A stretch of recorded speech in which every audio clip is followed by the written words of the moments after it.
Słuchasz podcastu Angielski z Konradem. Nowe odcinki każdego tygodnia. Jeśli chcesz popracować nad płynnością, nabrać odwagi do konwersacji, skorygować często popełniane błędy bądź poznać skuteczne metody nauki, ta audycja jest dla Ciebie.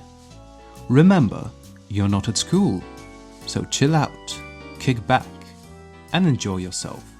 Let's begin. Greetings! Welcome to another episode of the podcast. I'm your humble host, Konrad.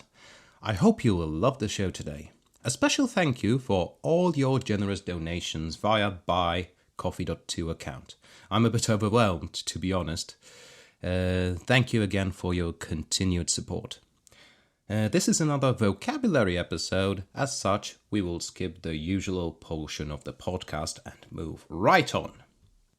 Do you remember the episode about the most overused adjectives in English, episode 38?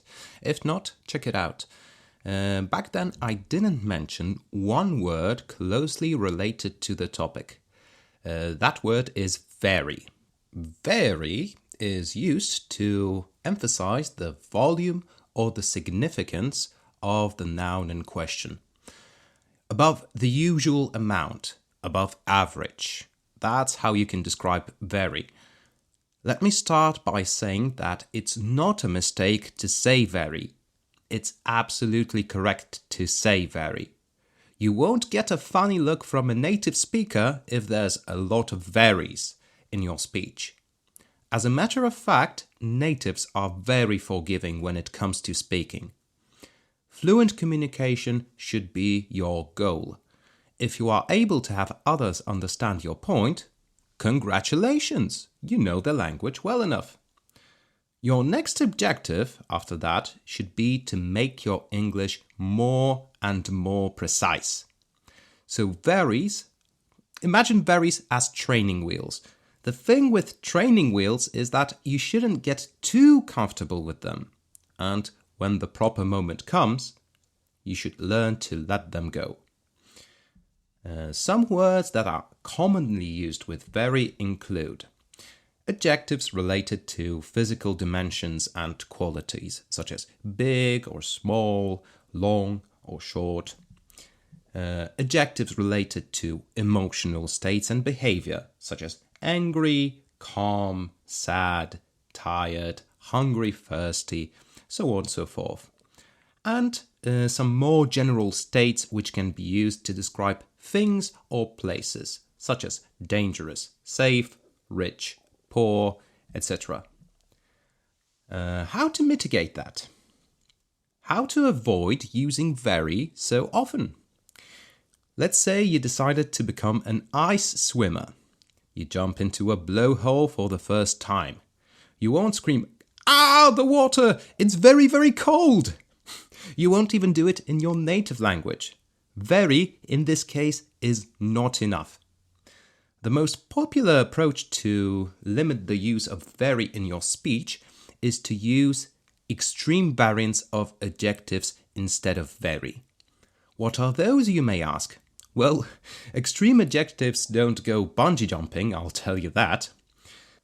Extreme variants of adjectives are a very strong way of describing a person or a thing.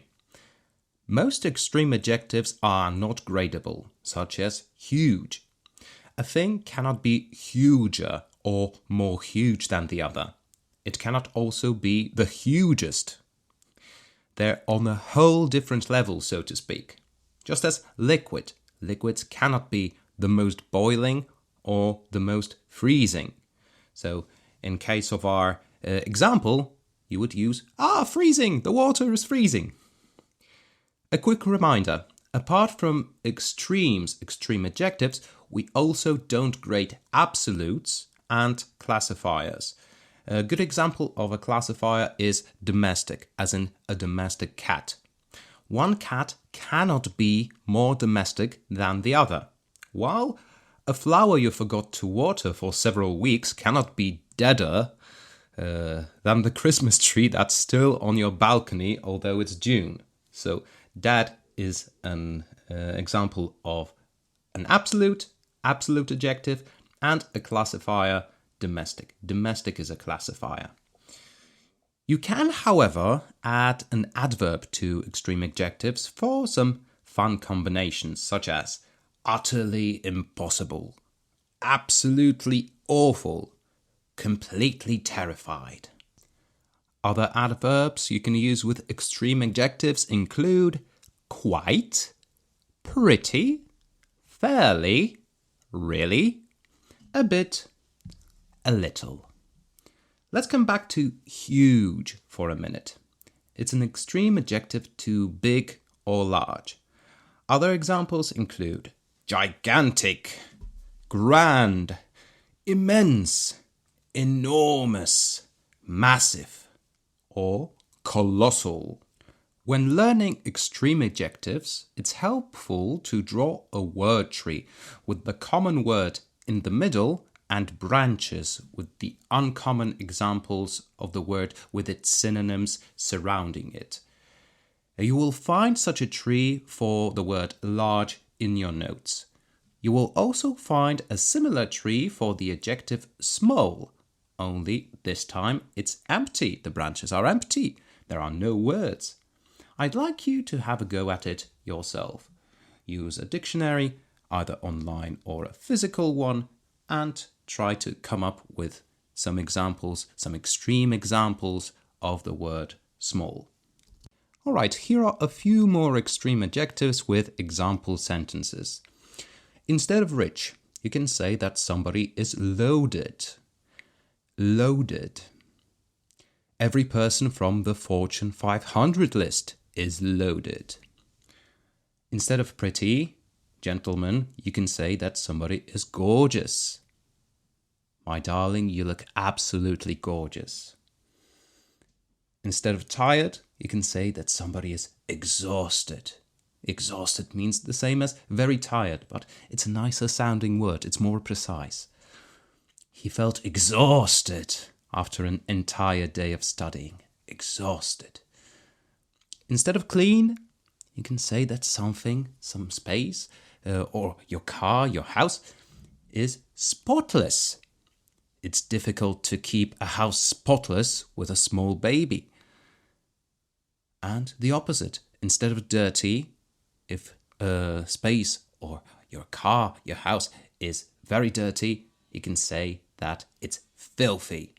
As an example sentence to illustrate the word filthy, I'll use a quote from Pulp Fiction. I wouldn't call dogs filthy animals. Filthy. Ugh. All right. To conclude, learning extreme adjectives is a nice and simple way of expanding your vocabulary and making your sentences more precise. You will improve your writing and sound more natural if you incorporate them while using English. So the next time you want to use the word very with an adjective, stop. Stop for a second and try to recall an extreme adjective to use instead of the old and tired very. All right, that's it for today's episode. Be sure to follow me on Spotify. It really helps me reach more people with my content. If you value the podcast as an educational resource, consider making a small donation through my buycoffee.to account. The link is in the podcast description. Every little bit helps. Thank you for listening. I'll talk to you next time.